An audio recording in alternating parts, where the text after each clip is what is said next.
and I said, there was something healing about my first coach, mentor, sponsor relationship that just that connection alone was like half the battle. It was like 50% of my recovery was right there in having Mm. another person love me and accept me unconditionally.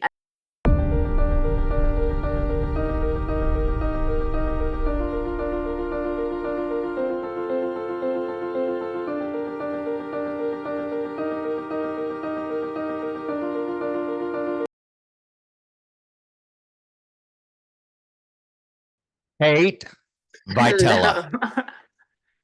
Kate Vitela. What a great last name, Vitela. What is that? It's Italian and Spanish. Yes. Yes. Italian and Spanish. Vitela. Sounds like it sounds like an energy drink. Or it sounds like maybe a salad dressing. I'd rather be an energy drink. Okay, great. Welcome to the show, Kate. Let me set the stage here real quick. Kate Vitella has been an RN for over 2 decades. Kate got sober in 2018 after hitting rock bottom and shifted her focus into psychiatric nursing as she rebuilt her life and career. Kate is a board certified in mental health, addiction, and as a nurse coach. You might be too smart for this show. She coaches one-on-one around sobriety, recovery, and personal development. Kate writes a blog for the Sober Curator called You've Been Selected. I want to talk about that. I like that title. It's got a catch. And her podcast with the same name is launching in January 2025. Congratulations. You need to be out Yeah, there. thank you. Yeah, Welcome to the show, Kate. We're so glad to have you. And I'm so glad Higgy, a guy that works for us, connected us. He said, "Hey, check this chick out." And I checked it out and I said, "Man." And I called you up and we talked on the phone. And about 3 minutes into the conversation, I said, "Time out, yeah. time out. We're going to save this for the show." Kate, welcome to the show. What is the difference between an RN and just a regular nurse? Well, there is a licensed practical nurse or licensed vocational nurse, which is a little bit less education, but it's also less qualifications, I would say. It's Mhm. a more condensed training. And to go on to become a registered nurse, you do extra education and then you sit for the state board exam. And registered nurses are employed in different settings than maybe a licensed vocational nurse or an LPN or LVN. It's all one of those academic snobbery things So too. it's one of the top of the nurses, right? So you're top nurse. Yes, it's not a nurse practitioner. I don't prescribe. Um, Gotcha. but I would work in a hospital setting, in an operating room setting. Um, and of course, you need to be a registered nurse to be a nurse coach, which is a credentialing program that actually goes on your license after you've sat through the didactics and theory and done all your hours of observed coaching, and then you sit for the state exam, blah, blah. You look like you're falling asleep, blah, blah, blah. It's a lot of No, clock. no, no. Well, I've always wanted to know what the difference was. You got sober in 2018. And were you in active addiction while having this huge responsibility as a RN? Yeah, yeah. I've been an RN since I was 22 years old, and I don't think I started drinking until mid 20s. Huh. But yeah, I drank pretty heavily throughout my career, and it didn't really affect work until the later years, until like, the drink sort of took a hold of me. And so yeah, toward the end of my drinking, it absolutely impacted my work. I mean, it was horrible. I ended up, being mandated into a monitoring program for nurses with substance use issues. Huh.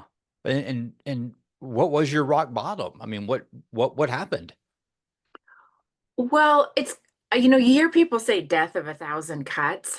Yeah. It's more like 1,000 stab wounds, but I really went through all the things. I mean, I had the blackouts and the horrible nights and the puking and I was physically addicted to alcohol. And then I went through all the consequences. I got arrested for a DUI in 2014.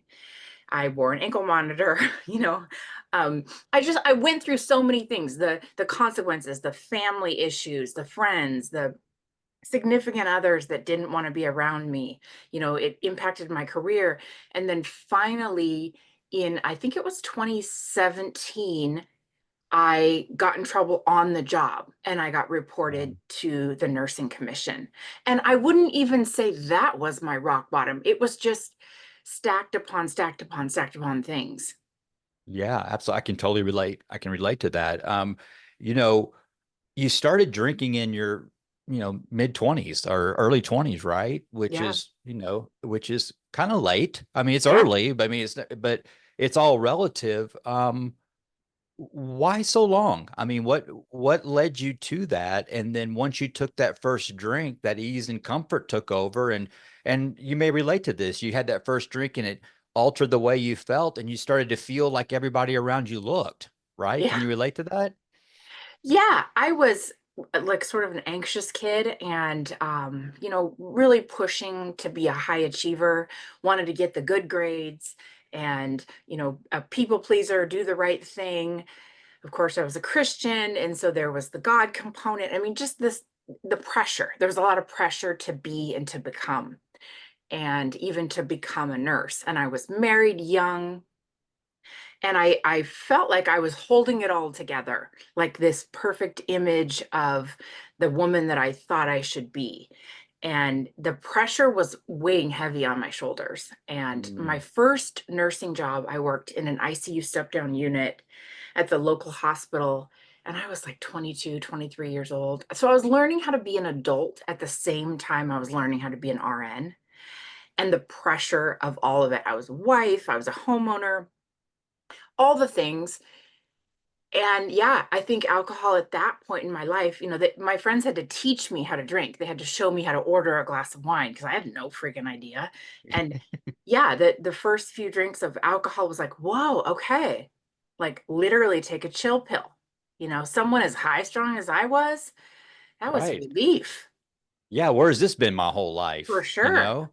Well, let Yeah. me ask you this. If you've got some time under your belt and you help a lot of people, we're going to get into that. But if I were to ask you the question, why did you drink? Do you have an answer for that today? It started with just a little bit of peer pressure, trying to be cool, Mhm. fit in. I wanted to look sophisticated with the glass of wine in my hand, go out with the girls, really be an adult. My friends were a little bit older than me because of the profession I was in. I was one of the younger nurses. And so that got me into like actually ordering the drink. And then once I experienced what it felt like to be under the influence, the relaxation was, I Yeah, was addicted to feeling relaxed. right. I just want to stay right here. I Oh, want to stay yeah. right here, right now. And as you and I both know, now that in recovery in this new way of life, that wasn't that was just euphoria. And so we would do more and more to stay in that state Mhm. of euphoria. Hey, when I say this, what does this mean to you?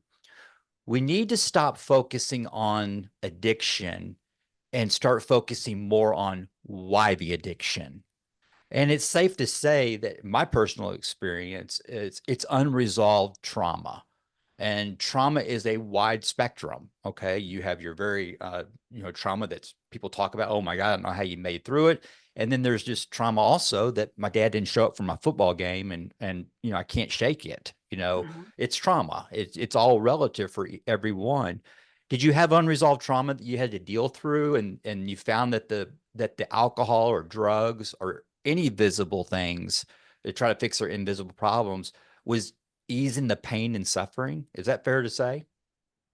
Yeah, and I guess I wouldn't really even think of it as trauma. I mean, we all have trauma, right? There's big T trauma and there's little T trauma, and I certainly had my share of the little T traumas and a little bit of the larger things, but it was the pain. It was the unsettled feeling. And yeah, so I certainly think we should be asking more, why the pain, where's the pain coming from? Because Yeah. as we know, like drinking addiction, anything, any of those behaviors is just an act to self-soothe. Right. And it's really not that complicated when you think about, like, we are humans and humaning is hard. And so of course we're going to reach for something to self-soothe or numb and kind of shellac over that pain. That's right. I can totally relate to that, and you made a turn, in your career and in your profession. I mean, we talked on the phone, and this is what I really want to get into is that you're a board certified in mental health and addiction, and you're actually as a nurse coach. Walk me through this. Yeah, so the end of the end of my drinking career, like that was another career. Like that should have its own resume. We should all have a resume. Although It's a failed career. I have a feeling you would win though, because I've watched enough of your Uh-oh. content. But yeah, toward the end of my drinking, like I mentioned, I got reported to the State Board of Nursing, and I knew the letter was coming in the mail. It hadn't come Mm, yet, but because this is a delayed process. And I really spun out. I mean, for lack of any better explanation, I had basically a mental breakdown. I knew they mm, were going to see the DUI on my record. I knew, all the skeletons were coming out of my closet, and that I was facing losing my license. And through this essentially meltdown, mix up of medications, all the things, I ended up detained in a psychiatric facility, brought in, locked in for 10 days, cannot leave, pacing the halls in my spice colored scrubs. And when I got out and when I was re-entering the workforce, I thought, I don't know how to relate as a nurse anymore in any other capacity besides what it feels like to be at the freaking bottom. Like I yeah. that that experience resonated with me so much because yes, I was sick and anxious and manic and pacing the floor, but I was also still a nurse and still had my wits about me. And I was watching Right. people talk to themselves, experience paranoid delusions, all of the things. And so, yeah, when I got the chance to go back to work as a nurse, the first place I interviewed, I was totally honest. And I said, this is my story. I was 6 months sober. And I said, this is what I did. You can Google me. It's all right there. It's on my nursing license.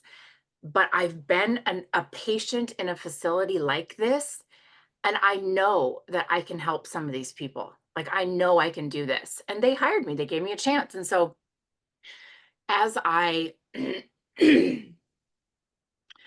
as I began working in that field, I started studying all the psychiatric medications, learning more about mental health, learning more about addiction. Of course, I'm on my own sober journey and my own journey of mental health and recovery. So I'm learning everything I can and just absorbing it like a sponge. And as time went on, I kind of climbed the ranks, and they wanted me to be an assistant director of nursing and then a director of nursing. And with that, I thought, well, I could probably get some specialty certification. So I began studying what it takes to get board certified as a psychiatric mental health nurse, what it takes to become a certified addiction RN, which is the credentialing that an RN would have if they worked in a treatment center.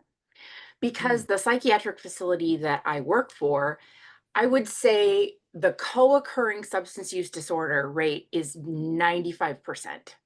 95% of our clients not only have a psychiatric disorder, they're in psychiatric crisis, but they have a co-occurring substance use issue. yeah. So Yeah. it's all right there. Withdrawals and detox and all of it, all of it. Let me ask you this. This is beautiful because, mental health is a top topic, Mhm. our mental health, and we're seeing an increase in mental health um, disease, disorders, situations. We're seeing it's larger than ever now. Mhm. And we can point to all the different reasons why. As a parent, what are some of the signs that a parent needs to see in their uh, high school kid, let's just use this model. Their kids hitting puberty, and they're coming into their own. What are some of the signs that a parent needs to look for that their child or loved one might be suffering with mental health issues? Well, if you're talking about like a really good example is a first break in schizophrenia. So typically occurs more frequently in males, and it typically comes on around the age of 16, 17, 18 when you probably Mm, see it manifesting. And so a young male might have what we call their first break, their first psychotic episode. But there were signs leading up to it. Sometimes parents may dismiss those as puberty. It's a yeah. teenager. They sleep a lot. They're withdrawn. They're isolated. But if you were to really look and study that young adult, they may be talking to themselves. They may be spending an absorbent amount of time alone, sort of in their own Mm, head. They would have sleep changes and mood changes, appetite changes. And then by the time they have a psychiatric break and it's really evident that they are hearing voices, they are paranoid, they're having delusions, it's kind of like it comes all to a head at once. And that is when a person would get detained, or it's civilly detained, essentially brought into a psychiatric right. facility. So it's really tricky for young people because you have adolescence and puberty and experimenting with drugs, and that they Hmm. sleep a lot. That we got teenagers, they sleep all the time, they eat all the time, mood swings. I mean, how do you determine all that? So you'd have to really be paying attention. And you mentioned psychiatric wards. Walk our viewers and listeners through. I'm gonna take my son to a psychiatric ward. All I think about is what I see on the movies, and I mean, it's this institutionalized prison. I've been a patient at a many psych wards. It's not like that, but from your end, walk through just kind of the simple protocol. We know this. Stop the bleeding, which is to get the client, the patient stable. But how does that work? Yeah, typically, well, you can voluntarily, walk into a psychiatric facility, those that take voluntary. You could do that. Typically, people are brought in involuntary. So they're detained for being either a danger to self, a danger to Mhm. others, or gravely disabled. And gravely Mm, disabled, that can mean a couple of things. Gravely disabled can mean that they have fallen from their routine baseline. So if they are a high functioning individual who all of a sudden can't read or write or drive or function at their 9 to 5 job, that would be considered gravely disabled. And or if they can't maintain their health and safety out in the community. So they walk outside of their house naked and they walk into traffic, something like that. So right, usually people are brought into an emergency room to be evaluated, make sure there's nothing physical going on, right? Do they have a brain tumor? Were they right, poisoned? Right? You rule all that stuff out, of course. With that comes a talk screen. What are they on? We always want to know right, because right, it's gonna be something, you know, right. but not always, right? Sometimes there's no substance involved. Sometimes it's a pure psychiatric break. So then from the emergency room setting, at least in Washington State where I'm at, I live near Seattle. Once in the emergency room setting, then a crisis worker would determine them, unsafe, and then they would get detained and placed in a psychiatric facility. They would come via ambulance, and they would come in and we would immediately start them on medication. Mm. And I have personally seen, I'll never forget, I was one of the many times I was locked up. They put me in the psych ward tank. Once Hmm. again, I don't know why I was put there, but I was in there where people were talking to themselves and Yeah. full-blown schizophrenics. But it was amazing after 30 days, the meds that they were being given, they turned into normal people. Yeah. So it's very treatable. Absolutely. Yeah. It's When I very treatable and train, staying on the meds. yeah, that's the hard part. When I train new nurses coming into a psychiatric setting, I remind them when the ambulance pulls up, then the gurney will come into the breezeway, and I want you to look that person in the eye because that is a human being. And we Mm, hope this is the worst day of their life. and you're going to be the first person they see and the first person they hear, and they are strapped to the gurney, usually restrained, and it is very scary because you're in a state where you don't even really understand why you're there. And of course, you don't remember what you did to get brought in because it's like functioning Right. in a blackout. Right. You are doing you coach one-on-one today. Yeah, and that is a service and a business that you have. And we talked on the phone, I do coaching too. It's something I don't promote, and I'll only work with men. And we had a really good discussion about this.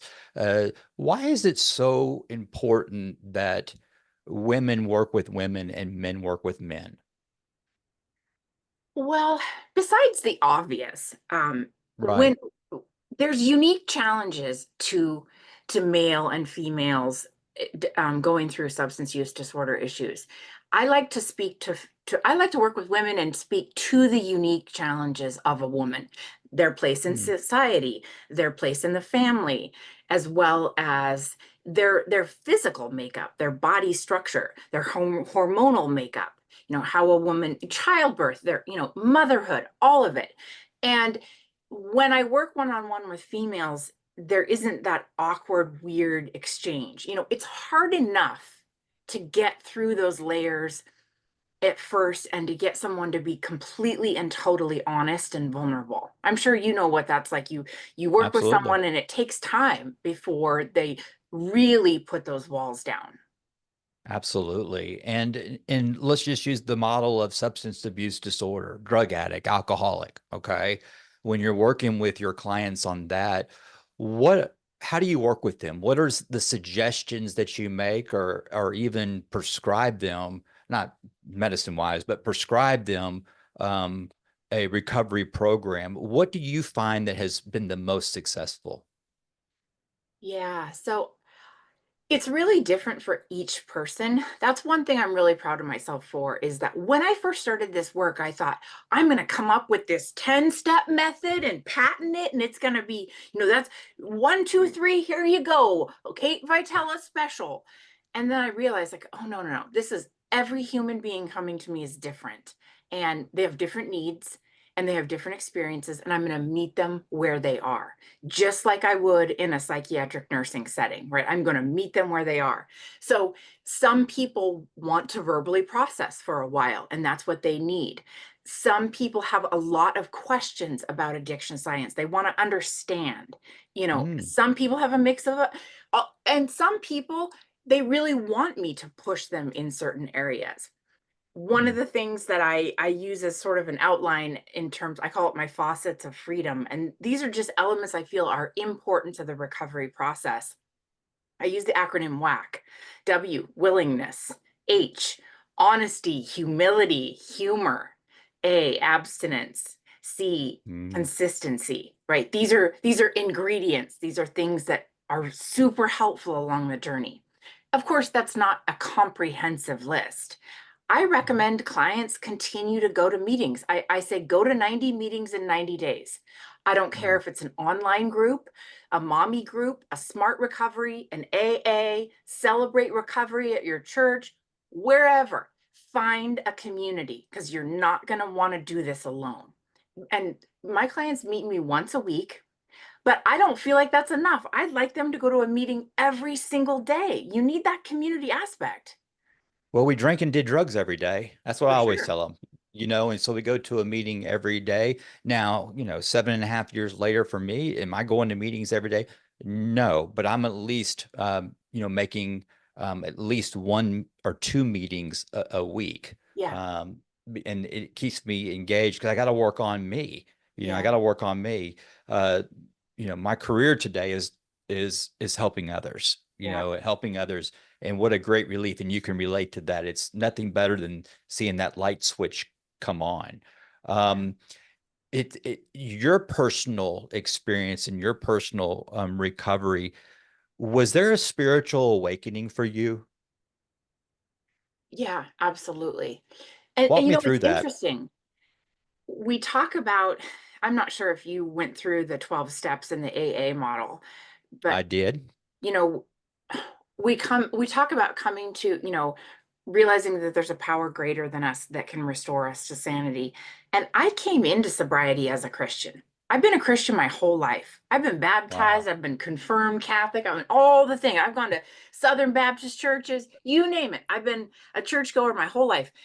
And so th- interestingly enough, that was a weird step for me because I thought, well, Yeah. it then why hasn't God restored me to sanity the last 30 years I've been roaming the planet? I got sober at 38. So I'm like, well, where the hell's God been then? If this is it if it's this easy, I've been baptized, I've been dunked in the water, and it's Valid question. yeah, where the hell is God? And I thought, gosh, I'm definitely gonna have a leg up in this AA thing. Half these people are afraid to even pray. I got that.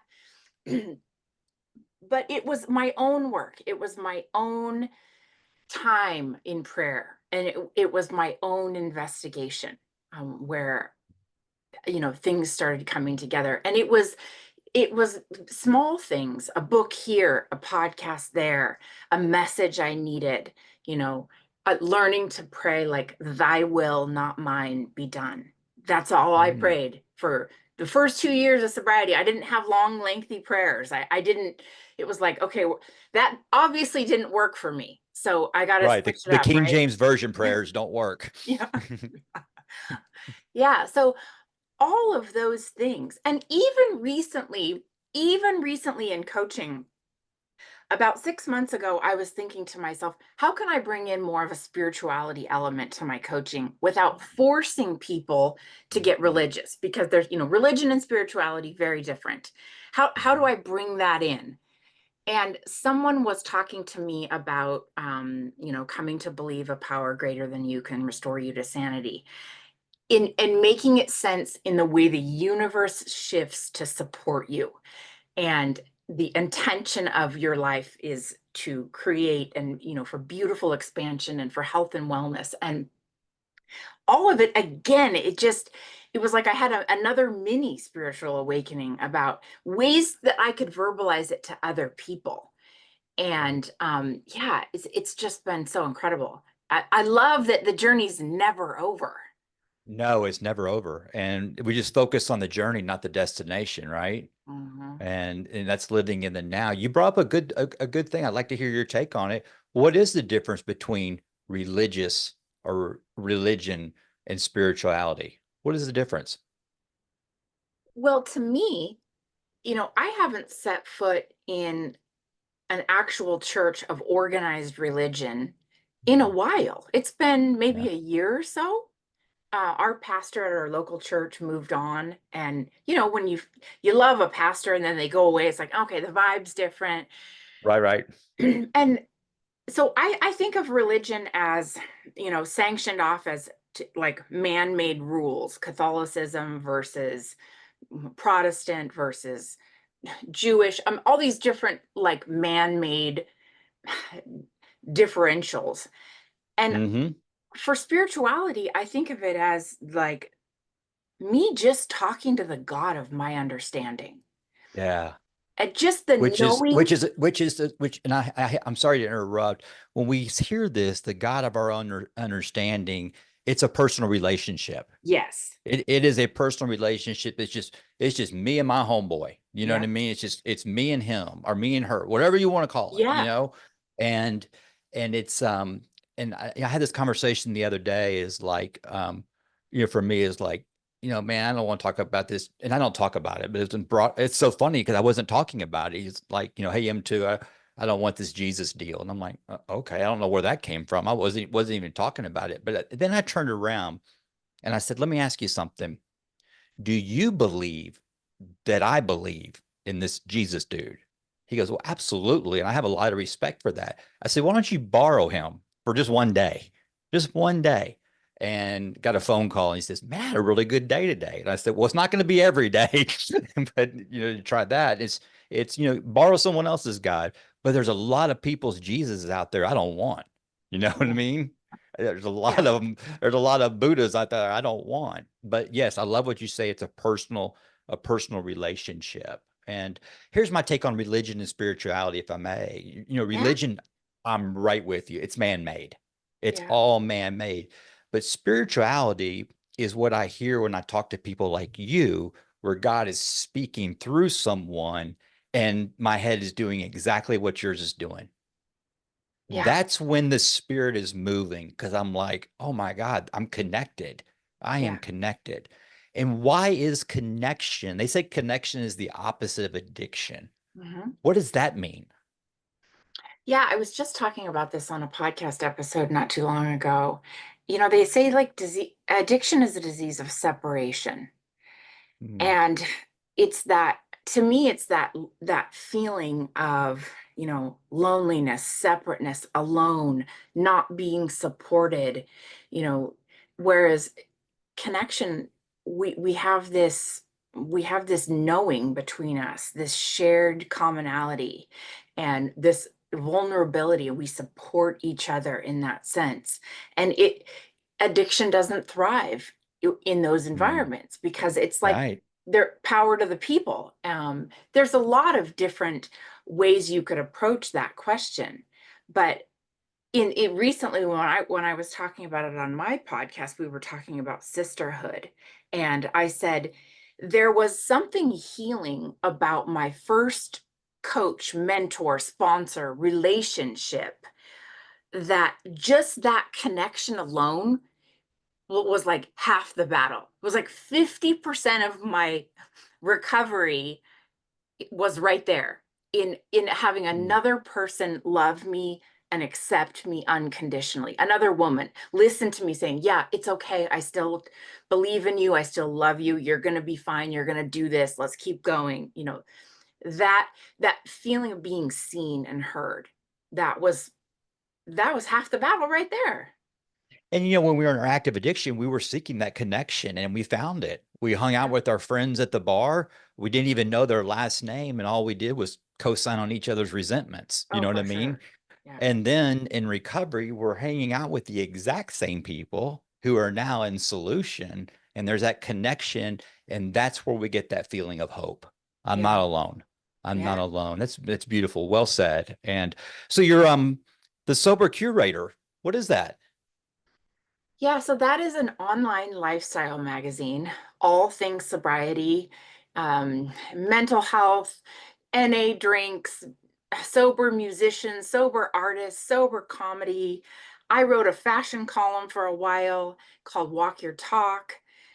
There is a fashion show that happens every year in New York, and it's called Break Free, dedicated to addiction recovery and mental health. I mean, the Sober Curator, we're coming at it from all angles, like all anything that you could imagine. It's like the sober BuzzFeed. It's just there's like 30 or 40 of us, and it's kind of like service work. We're volunteers. We That's contribute a beautiful. column. So I started writing about fashion, and then my blog recently, as far as like maybe a year or two ago, switched over to You've Been Selected, where I actually started telling my personal story in nursing and how that whole thing came to be. What does that mean you've been selected? Yeah, so thanks for asking. No, so really, at the end of the day, what it's about is waking up to your purpose, Yeah. realizing like, oh my goodness, like that's why I'm here. But the way that it happened for me was when I got enrolled into the monitoring program for nurses. I was in big trouble, right? I was in hot water, and I was in this program for 5 years, and it was random UAs and it was nurse support groups, and it was basically like having a parole officer follow you around. Mm, So every single day, I checked in on this app on my phone to see if it was my day for a random UA. And that was Monday through Friday. And this became, I mean, 5 years I did this. And the days that it was mm, my day to go UA, in big red letters, it would say, you've been selected. And you had like mm. 24-hour, not even 24 hours, you had like 12 hours to get to the closest lab, provide a sample, do all the things. So no matter what you were doing that day, you had to go. You were selected. And we constantly were throwing this term around in our support group saying, oh, I got selected today. Oh, I've been selected today.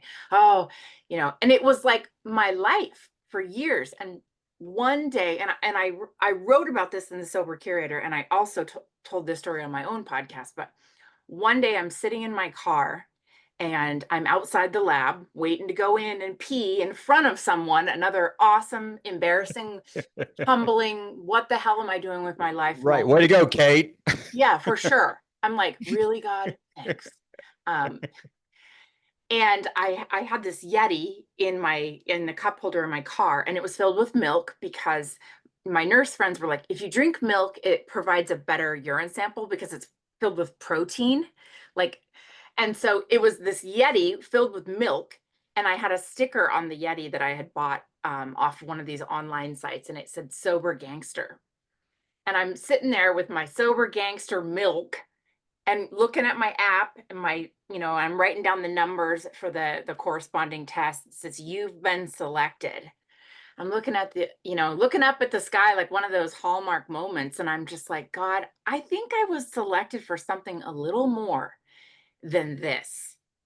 And slowly it just started to morph for me, and everything around my life was changing. I began writing the column for the Sober Curator. I walked in New York Fashion Week as a model. I got promoted at work to a director of nursing level, and I increased my education. And I just kept telling myself, like, I've been selected. This Mm, is my purpose. yeah. And this is my path. This is why I'm here. I cannot imagine that all of this has happened to me for nothing. And I led you up to right where how I want to end all this because, my quiet mission at M2 The Rock is to help people see life through God's perspective and not the world's, and Yeah. definitely not mine. Right. And that's what I hear everything coming out in this story is that you are looking at everything through God's perspective, accepting your role that you play in it, right? That's what we do. We accept our role, but then it's like, okay, God, now I see why you allowed this to happen. Now I see why you allowed me to go to the psych ward. I mean, you were literally putting me boots on the ground, training me and grooming me. So now today, I'm grateful for my trauma. I'm grateful for my self-inflicted trauma. I'm grateful for everything that happened to me so I can help somebody else. And that's what Absolutely. I hear you saying. Yeah, I've You been can relate to selected. that, right? Absolutely. It's so great. And listen, Kate Vitella, I mean, we're going to have all of your links in the description and how people can get in contact with you. Before we leave, let's talk about your new podcast in 2025. What's going to be about? Yeah, so it's really about, leading a purpose-driven life, but also all the things, right? Mm, Coming out of rock bottom, how do resilience, how do we survive that when we think that it's not going to get any better? How do we come out of rock bottom situations? So it's really yeah. sobriety as well as personal development, because what I find when I work with clients is we don't talk about alcohol a whole lot, No, right? We're no. talking about personal development. We're talking about everything else. That's why I always say everyone is an addict. If you're breathing oxygen on this planet, you are an addict. And what it is we're addicted to visible things to try to fix our invisible problems, Yeah, right? yeah, And so, unfortunately, alcoholism and drug addiction has a stigma yeah, because, and I take ownership in my responsibility in my, because our behaviors were so radical, right? yeah, And I take responsibility for that. But everyone's an addict. Everyone's an addict. And that's what's great about my platform and yours and the way you're shaping it. It's going to be content for everyone, where yes, everyone can nod their head up and down, going, oh my God, I don't have a problem with drugs and alcohol, but I have a real problem with power. I have a real problem with money. I have a mhm, real problem with all the little things we don't talk about. I yeah, was never locked up. I was never locked up in prison with a guy who was addicted to golf. And that's a big deal, man. They'll hide, they'll lie, they'll manipulate, so then go play golf, you know, mhm, mhm. and in where our life becomes unmanageable. Looking forward to your new podcast. I'm looking forward to all the collaboration that you and I get to do.